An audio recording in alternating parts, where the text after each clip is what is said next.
10 weeks in, and this week felt surprisingly normal.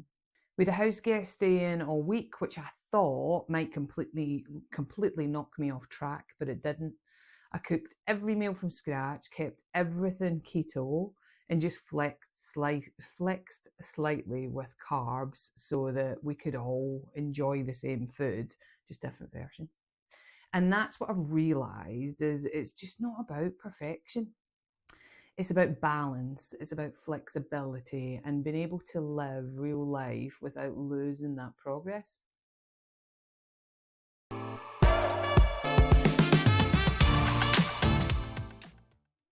There was a time I'd panic about hosting someone while trying to stay in keto, and now I trust myself enough to adapt, not to spiral.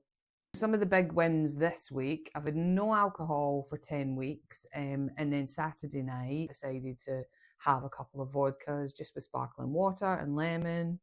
My weight's down 16 pounds in total. Yep, I gained maybe 2 pounds, but that was just down to hormone water weight. And overall, my diet feels much more in control and sustainable.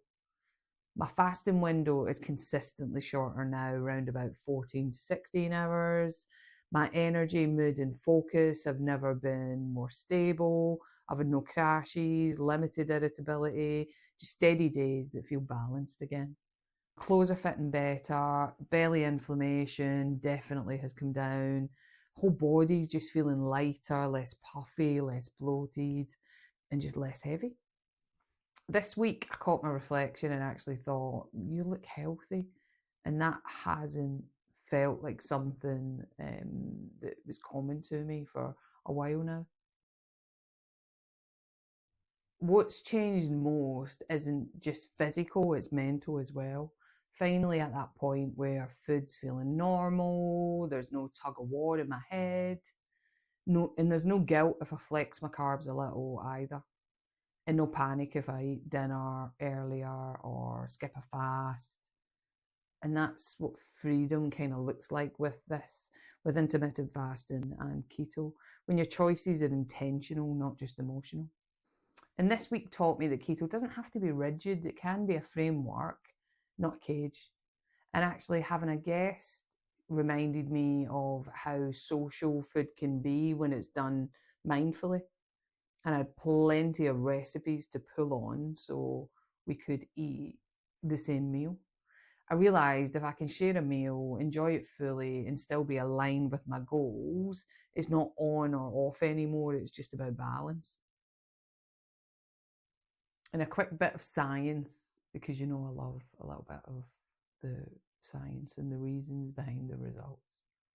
Through shortening my fasting window and adding a few more carbs from veg and berries, I've reduced cortisol levels and supported my thyroid function, both of which can become a bit sluggish in perimenopause. So that means better energy, improved sleep, and more stable mood. Body's still burning fat for fuel, just without the stress spikes that longer fasts can trigger. So if you're doing keto and you're feeling wiped out, it's worth testing a shorter fast. Sometimes less fasting equals more balance. And it's crazy how the moment I stopped pushing harder, my body actually responded better. This week's biggest lesson was to trust yourself. You can enjoy food, you can enjoy company and real life and still lose weight. And consistency matters more than control. Hormones are going to fluctuate, the scale will bounce, but progress is never just about numbers. And having those 10 weeks alcohol free reminded me that just that how clear-headed and calm space that you can get into, and then having a couple of drinks, I'm not feeling guilty about that. Don't really feel like I want to keep that up on a consistent basis, but it's absolutely fine as well.